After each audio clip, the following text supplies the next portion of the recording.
Hello, everyone. My name is Oliver Bass, otherwise known as Bass in the Past, alongside none other than Pyro J, and this is the esports.net recap show, a show recapping key moments and key events from around the world of esports in the last week. We're starting off today talking a little bit about League of Legends. League of Legends is in an interesting state right now, Pyro, as they are on trajectory to break almost every single record viewership-wise they've ever had.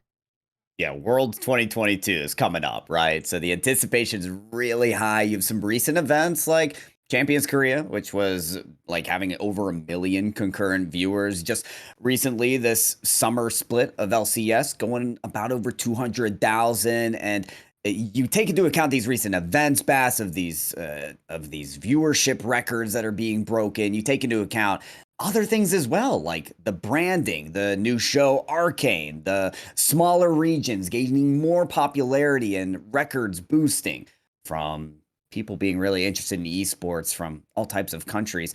We're trying to break some records, it sounds like, for Worlds 2022, especially the fact that it has a North American venue. Whew. They're expecting popularity to really increase here. So there's a lot of anticipation here with this season of LCS and Worlds coming up. It's about to get steamy. It really is. If you look at the numbers, it's been in upward trajectory, like we said. We kick off LCS Summer Split with 202,000 viewers between C9 and CLG. Immediately following that, they end up keeping an average of 140,000, which is almost double the record that they normally have. T1 versus Gen G gets 1.3 million concurrent viewers in LCK, like you were talking about. And because of this, there are projections to have over 577 million esports enthusiasts by 2024. This is according to Newzoo. So, again, I don't use the word enthusiast. They do. Those are not just fans. Those are people dedicated to the cause that we are seeing here as LCS and LoL as an entirety continues to grow in ways that many people really didn't expect. It does kind of feel like this is sort of a resurgence for LoL. For a while, it did not have the greatest reputation. It felt like it was having a bit of a difficulty. But now that we are starting to see this, with these increase in fans, with the ability to have fans in China and India, which are not even being counted towards these records, it feels like LoL is not just on the rise. They may be the biggest dogs in the entire field here after this is said and done, but we're going to have to find out. For right now, I'm excited for LoL. I don't know about you, Pyro. I think you have to be excited. If you're what they're calling an esports enthusiast, there has to be excitement around what it really is almost an international event if you're interested in esports. So, yeah, count me in as an enthusiast, Bass.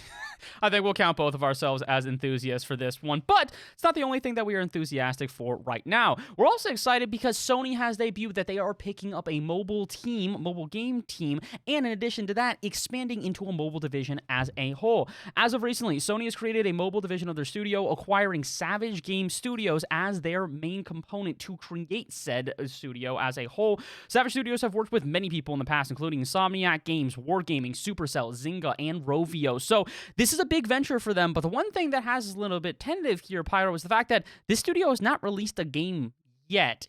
Since their inception in 2020, all they've ever done is work underneath other studios. So this could be a big project for them to finally create their own first game for a studio like Sony. There's a lot of big names, a lot of big reasons to have excitement for Savage Game Studios, most certainly, but the evidence not quite there, right? There's words coming out of the CEO about how excited they are now to partner with PlayStation, obviously, who is, really creating what a lot of fans feel like are some of the best exclusive games out there. You think of God of War winning Game of the Year. There's a lot of reasons for PlayStation to be excited, but we're still waiting to see those games. CEO has said stuff like, we're focused on experimentations and taking risks. Does that mean longer timelines? Does it mean we're waiting longer for maybe unique games that could be bigger and riskier? Or is PlayStation about to break into the mobile space with something like nobody's ever seen? That's kind of the anticipation here, right, Bass, with this reporting. So the pickup of the studio is incredible. It's exciting, but we still got to see what's coming out of it. We really do. And this is definitely a big step for also a company like Sony. We have not seen this out of Microsoft or any of the competitors thus far. We've seen some inklings of it here and there, but the reality is this is a huge step for Sony, especially in North America, where there is not necessarily this prominence of mobile games like there is across the globe. This could be a step to put mobile games into the future, into sort of the spotlight for everybody all around. But again, it all kind of hinges on what Savage Studios does, or Savage Game Studios does at this point. Like you said, CEO has got some interesting quotes saying that he wants to keep it a small field, make it still feel like they are that independent team who's been working since 2020. But at this point, when you are acquired by somebody like Sony, it can change those vibes Yeah. up a lot, and it can be difficult to hold on to the values that you initially started with. I'm hopeful for what they have. I really do believe that Savage Game Studios has a great shot at creating an even bigger sort of genre for mobile games than there is in the United States right now, because it's just not a thing. Again, we talked about this last week on the show. It is one of these things where mobile esports as a whole, very recognized. In the United States, Right. not necessarily as much. Yeah, we even talked about some organizations starting to pick up teams that are from NA, right? The organizations are NA based, but they're picking up teams that are playing in other countries because we just don't have that base yet. Yes, it's growing. Yes, there's popularity. Even Bass and I really into Rocket League. They came out with Sideswipe not too long ago, a mobile platform for that. There's reason to be involved and excited about mobile gaming, but it is still gaining popularity in NA.